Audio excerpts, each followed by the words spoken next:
22, versículo 23 e seguir. Os irmãos encontraram aí, amém? Vou ler aqui na minha versão, depois você sente aí com sua Bíblia aberta. Mateus 22, versículo 23.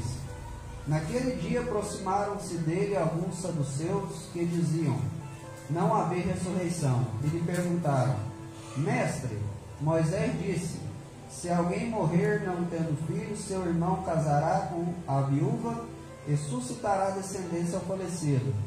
Ora, havia entre nós 7 irmãos, o primeiro tendo casado morreu, e não tendo descendência deixou a sua mulher a seu irmão. O mesmo sucedeu com o segundo, com o terceiro até o 7º. Depois de todos eles morreu também a mulher. Portanto, na ressurreição, de qual dos 7 será ela esposa? Porque todos a desposaram. Respondeu-lhe Jesus: errais, não conhecendo as Escrituras, nem o poder de Deus. Porque na ressurreição nem casam, nem se dão em casamento. São, porém, como os anjos do céu. Enquanto a ressurreição dos mortos, não tendes lido que Deus vos declarou: eu sou o Deus de Abraão, o Deus de Isaque, o Deus de Jacó? Ele não é Deus de mortos, e sim de vivos. Ouvindo isto, as multidões maravilhavam-se da sua doutrina. Amém? Sente aí com sua Bíblia aberta. Glórias a Deus. Aleluia. Daqui a pouquinho você vai entender o que tem a ver esse texto com o culto evangelístico.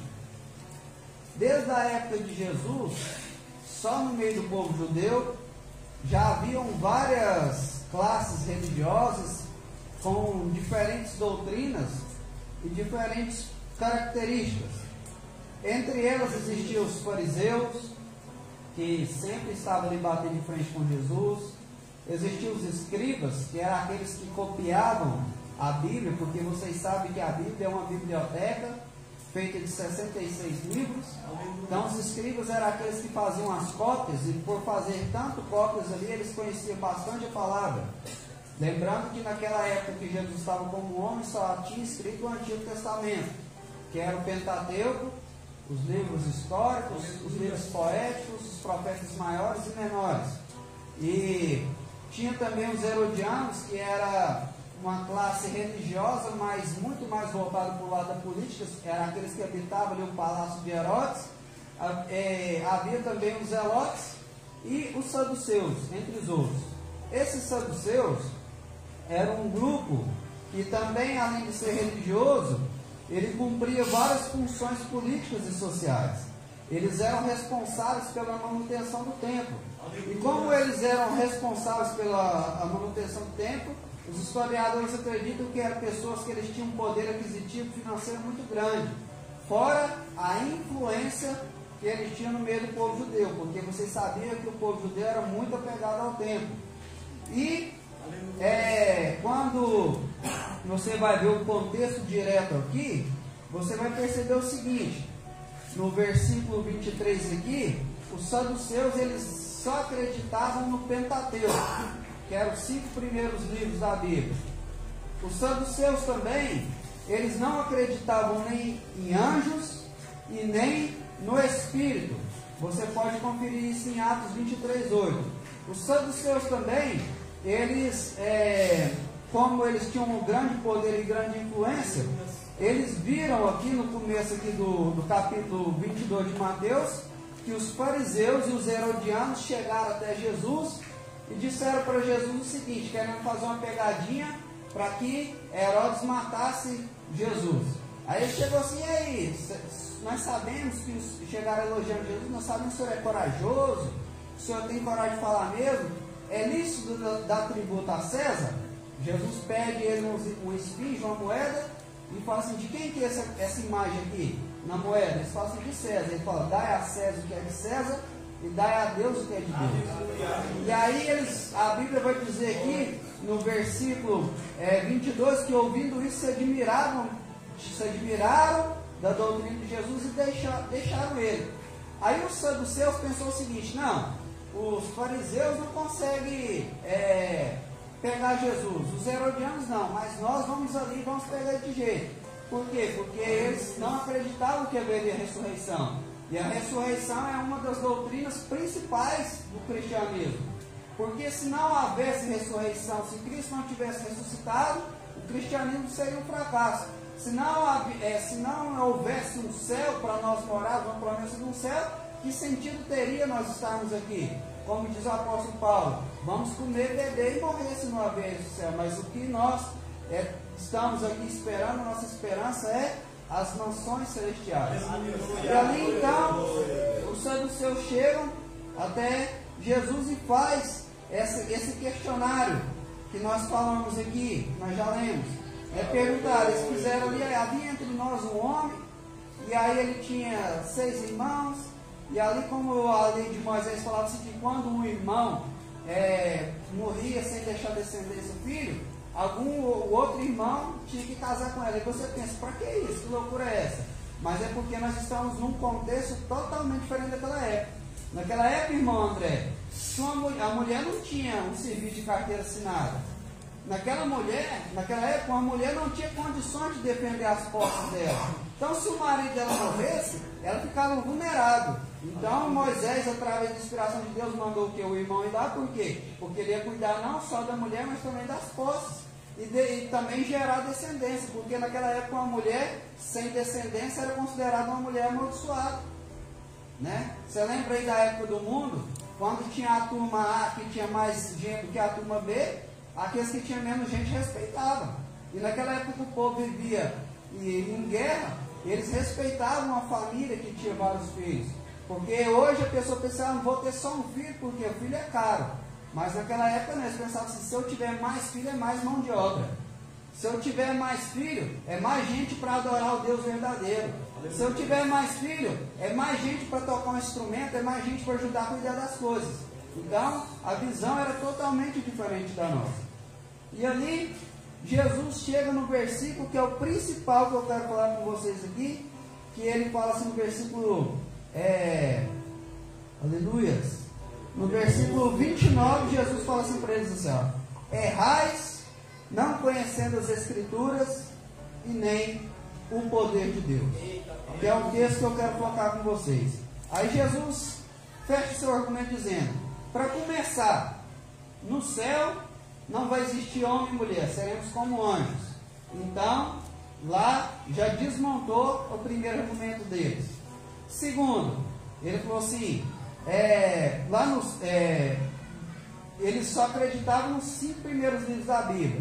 Aí Jesus falou assim, vocês não leram lá no Pentateuco que Deus é Deus de Abraão, de Isaac e de Jacó? Ou seja, Deus é Deus de vivos, não Deus de mortos. Por que ele falou isso? Porque se fosse do jeito que os saduceus acreditavam que morreu, acabou, não tem que as pessoas falam assim, não, o inferno é aqui mesmo, morreu, acabou, não tem as pessoas que falam assim? Jesus falou assim, se fosse assim, por que a Bíblia vai dizer que Deus é Deus de Abraão, de Isaac e de Jacó? Deus é Deus de vivos, ou seja, vai existir a ressurreição e Deus vai continuar sendo Deus daqueles ali. Aleluia? Então, o X da questão que eu quero falar com vocês aqui é o versículo 29. Porque para nós não errarmos, quantos querem acertar aqui com Deus? Amém? Para nós não errarmos é necessário conhecer as Escrituras e o poder de Deus. Existe hoje muitas fórmulas, muitas arrumações humanas, estratégias humanas para fazer a igreja crescer. As grandes igrejas, eles procuram ali marqueteiros, eles procuram ali estratégias humanas. Vamos colocar um jogo de luz aqui para atrair um jovem, vamos colocar uma fumaça, vamos fazer isso, vamos fazer aquilo. Vai buscando várias estratégias para encher a igreja do céu, igreja isso, igreja aquilo, mas a verdade é uma só. O que segura o crente na igreja? Em primeiro lugar, palavra, as Escrituras. Segundo lugar, o poder de Deus. Aleluia. Então, é simples o Evangelho. Aonde tem palavra e aonde tem poder de Deus, o povo fica. Nós estamos lá em casa, num ponto de pregação da nossa igreja que abrimos lá, estudando todas as quartas-feiras o Evangelho de Mateus, versículo por versículo. E nós falamos ali que o pessoal largava tudo lá nas sinagogas, no templo, de Jerusalém para ir até o deserto escutar João Batista pregar. Por quê? Porque João Batista estava cheio do poder de Deus. Aleluia! Quantas igrejas tem aqui na cidade com poltronas melhores do que essa, com estrutura melhor do que essa? Mas por que vocês estão aqui? Certamente porque aqui vocês sentem o poder de Deus. Certamente porque aqui vocês escutam as escrituras, a palavra do Senhor. Aleluia! Palavra e oração são coisas indispensáveis no meio do povo de Deus. Palavra e poder de Deus são algo indispensável no poder de Deus, lá no meio do povo de Deus. O Pedro leu aqui aquela passagem do cego Bartimeu. Jesus não somente liberou a palavra, mas também liberou sobre ele o poder de Deus. Aleluia! Alguém perguntou para um servo de Deus: qual que é mais importante, oração ou palavra? Ele respondeu: qual que é mais importante para um avião, a asa direita ou a asa esquerda? Aleluia! São iguais. E o que eu quero falar aqui para vocês é o seguinte: nós não podemos pender nem só para o lado da palavra e nem só para o lado do poder de Deus. E isso, irmão, é muito difícil. Na minha opinião, um dos maiores desafios da igreja é ter equilíbrio nessas duas áreas. Tem igreja, irmãos, que tem muita palavra, muitos obreiros teólogos, muitos obreiros estudiosos, mas uma igreja que, mesmo que tenha palavra e não tenha o poder de Deus, é uma igreja que quase não se vê salvação. Porque as palavras de sabedoria humana não convencem o coração de ninguém.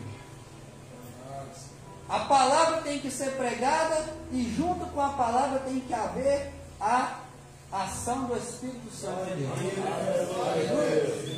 Uma igreja que tem palavra, mas não tem poder de Deus, é uma igreja que não tem cura, é uma igreja que não tem milagres, é uma igreja que a pessoa não sente a presença de Deus.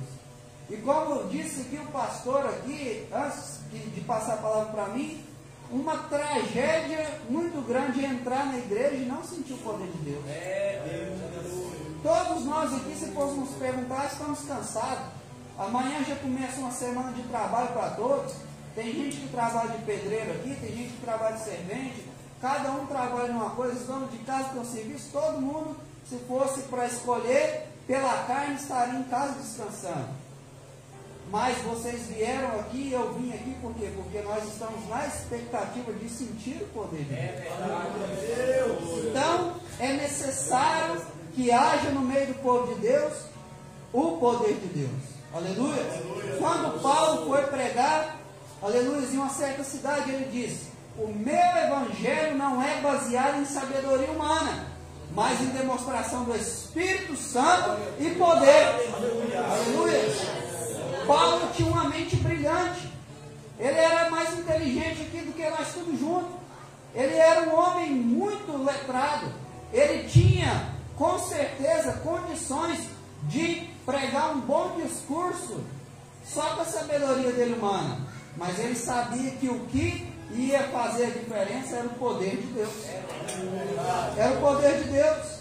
Leonardo Ravenhill, um grande homem de Deus do século passado, ele disse o seguinte: qualquer homem que tenha facilidade de falar em público e tenha uma boa biblioteca em casa, pode pregar um bom sermão. Mas só homens que oram, só homens que santificam, vão poder alcançar o objetivo, que é tocar a alma dos pecadores que estão caminhando para o inferno.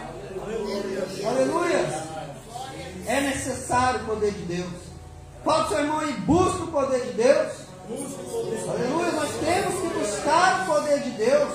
A Bíblia vai dizer que muitas pessoas creram em Jesus por causa dos sinais que ele fazia. A Bíblia vai dizer que muitas pessoas criam nos apóstolos por causa dos sinais que eles faziam. E infelizmente hoje tem muitas pessoas em falsas religiões. Por quê? Por causa de falsas curas. Porque o diabo também cura, mas ele cobra caro por isso.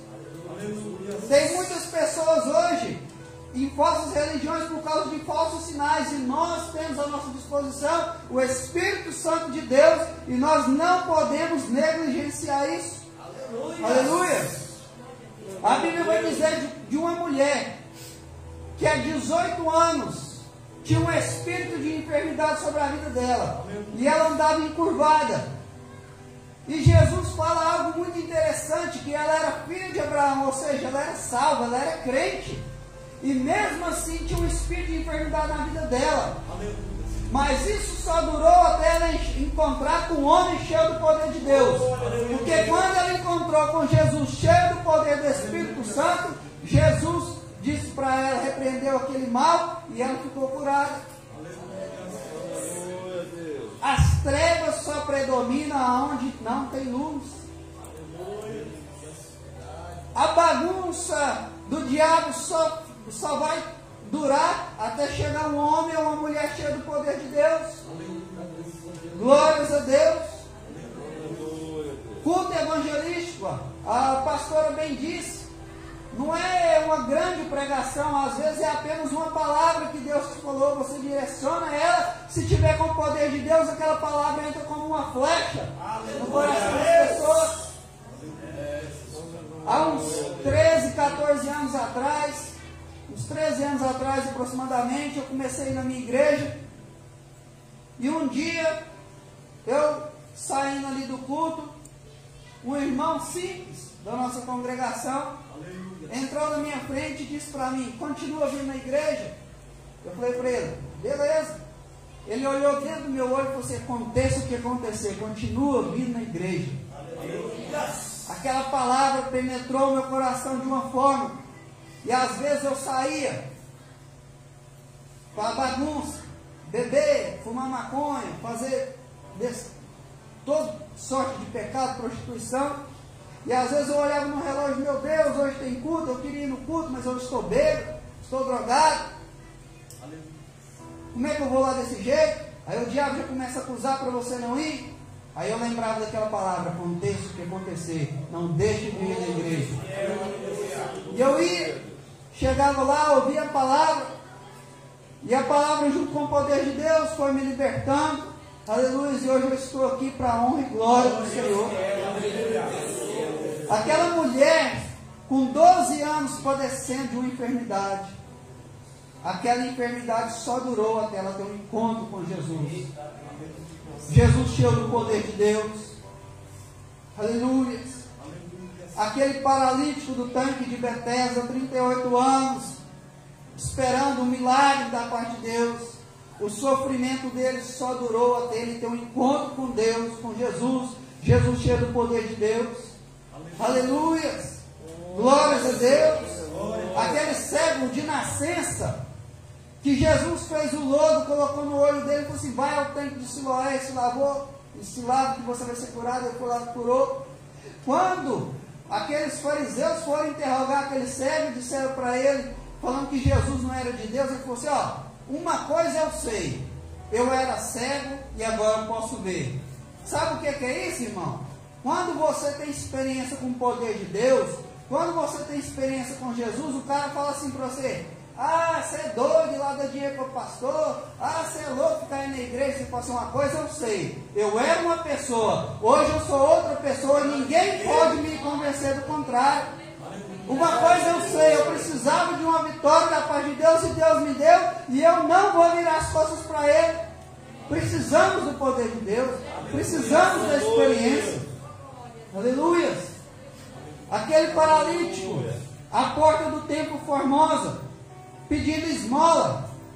A vida dele nunca mais foi a mesma depois que ele se encontrou com Pedro e João, dois homens cheios do poder de Deus. Aleluia! A igreja tem que ter o poder de Deus. Deus deu para nós autoridade para expulsar demônios, para curar enfermos. Aleluia! Meus irmãos, eu ainda não vi um grande milagre, mas eu creio que antes que os meus olhos se fechem aqui nessa terra, eu vou ver. Eu trabalho aqui nessas ruas e eu vejo uma pessoa doente, a primeira coisa coisa que eu pergunto é assim, para medicina, isso aí tem solução? Eu falo assim, não. Então vamos orar? Vamos. Eu oro, já levo o olhinho, que eu sou presbítero, unjo e deixo com Deus. Eu creio que a uma hora dessa, vocês ainda vão ver. Deus curou alguém com enfermidade impossível. Aleluia. Por quê? Porque nós temos que crer. Porque a Bíblia diz que os sinais seguirão os que crerem. E nós não podemos nos acomodar. Nós precisamos buscar o poder de Deus. Porque o Evangelho sem poder de Deus não funciona. O Evangelho sem poder de Deus não funciona. Aleluia. Aqueles saduceus erraram por quê? Porque eles não conheciam as Escrituras e nem o poder de Deus. Antes de Jesus enviar a igreja dele para fazer a obra, ele disse: permanecei em Jerusalém, até que do alto sejais revestidos de poder. Nós estamos num culto evangelístico. Certamente, se nós fecharmos essa porta e andarmos aqui nesse bairro, nós vamos encontrar com muitas pessoas precisando ter um encontro com Jesus. E certamente, se nós pregarmos bonito, falarmos bonito, mas sem o poder de Deus, não vai fazer muita diferença.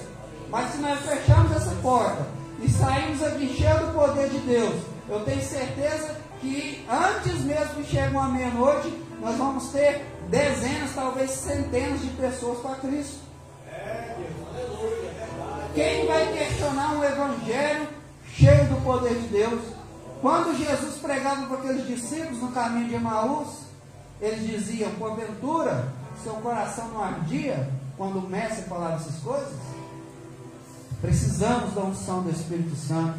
Precisamos do poder de Deus. O Espírito Santo tem dons para nós.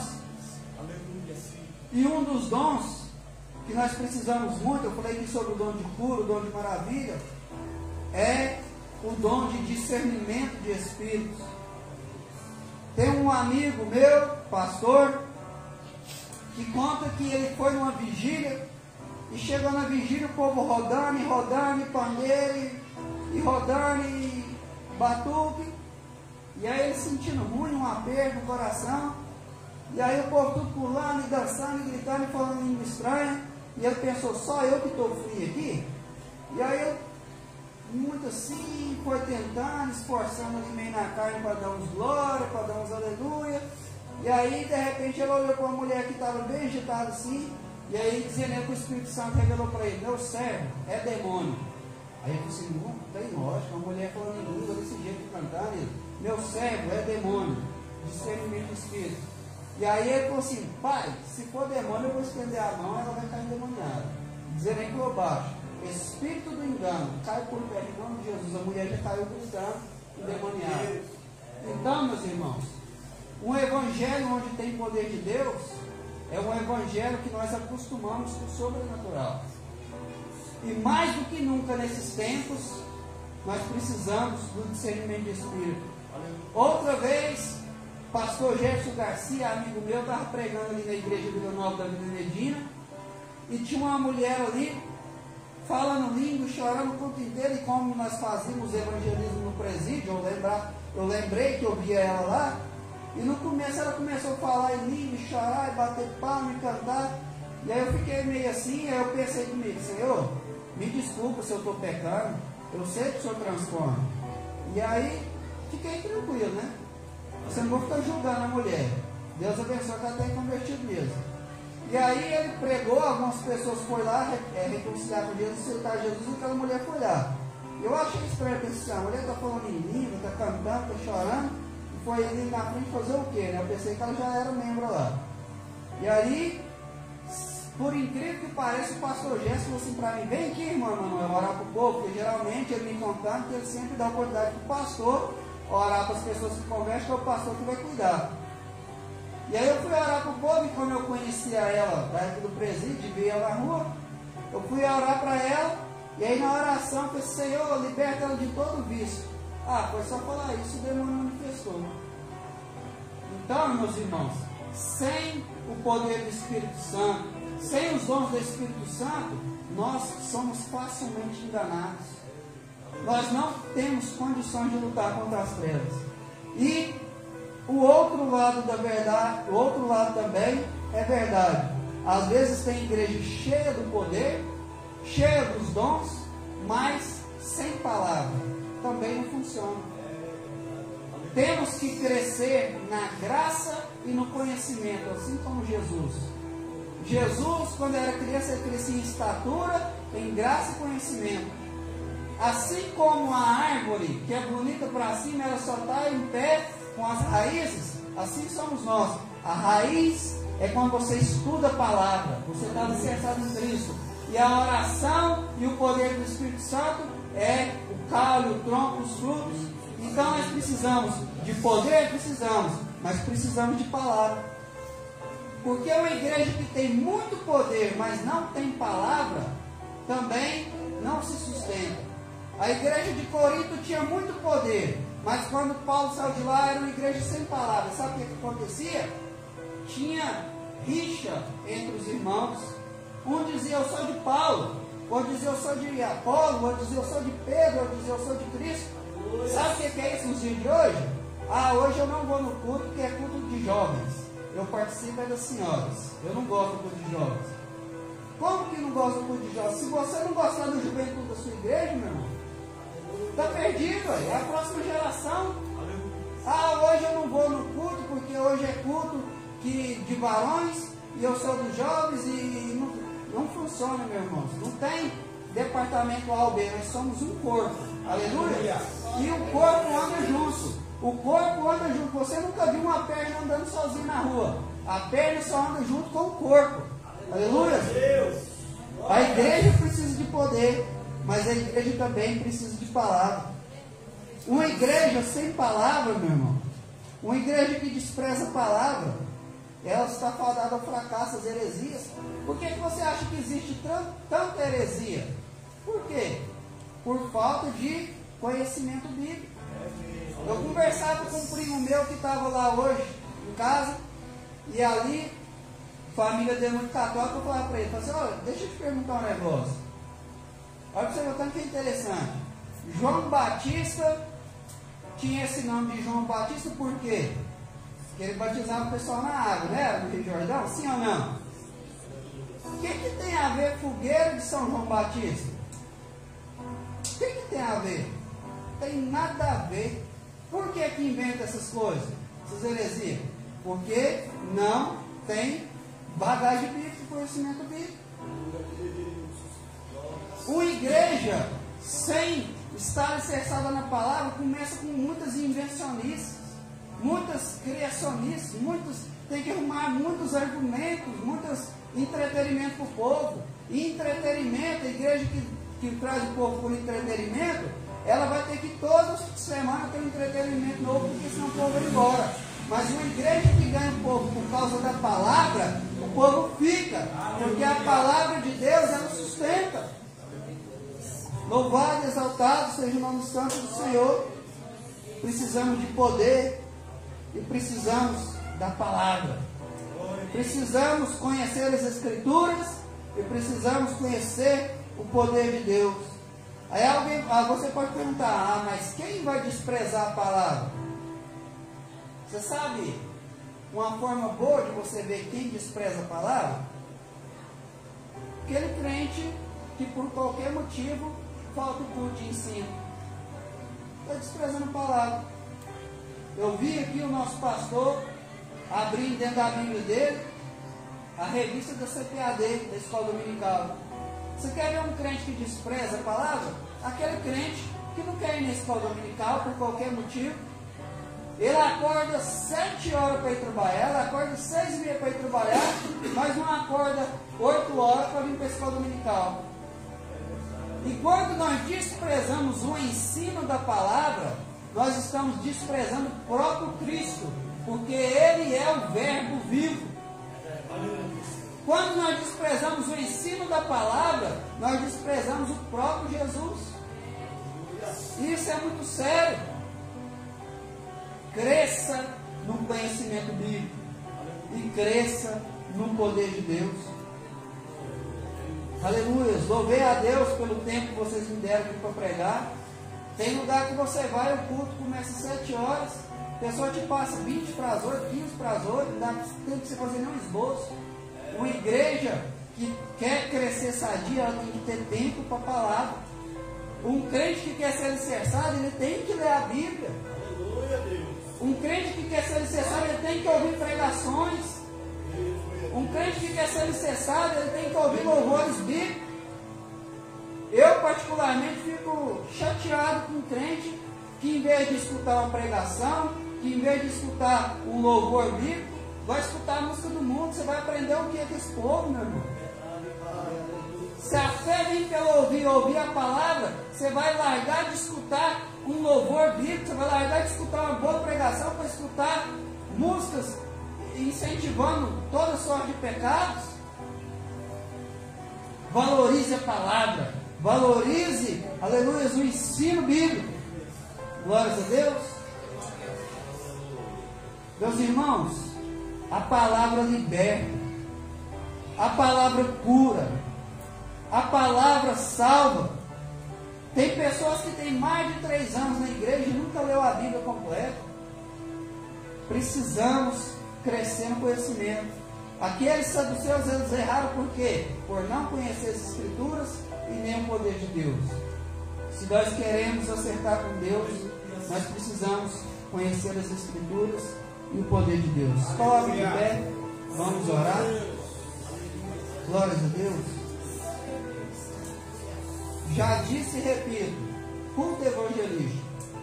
O evangelismo, ele precisa de pelo menos 2 coisas: palavra e poder de Deus. Palavra e poder de Deus. Nós fizemos um grande evangelismo ali no oeste da Bahia, acho que foi semana passada, né? Semana passada.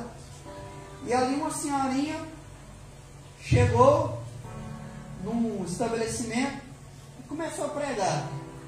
Começou a pregar para um jovem ali. E aí chegou um outro lá, tipo assim, querendo intimidar ela. E ela pegou e pregou com mais autoridade ainda.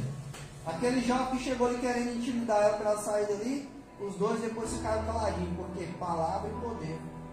Numa outra casa, a mulher estava doente, uma outra senhorinha chegou lá e começou a pregar. E aí eles estavam assim, meio assim. De repente Deus começou a entregar a vida daquela senhora tudinho.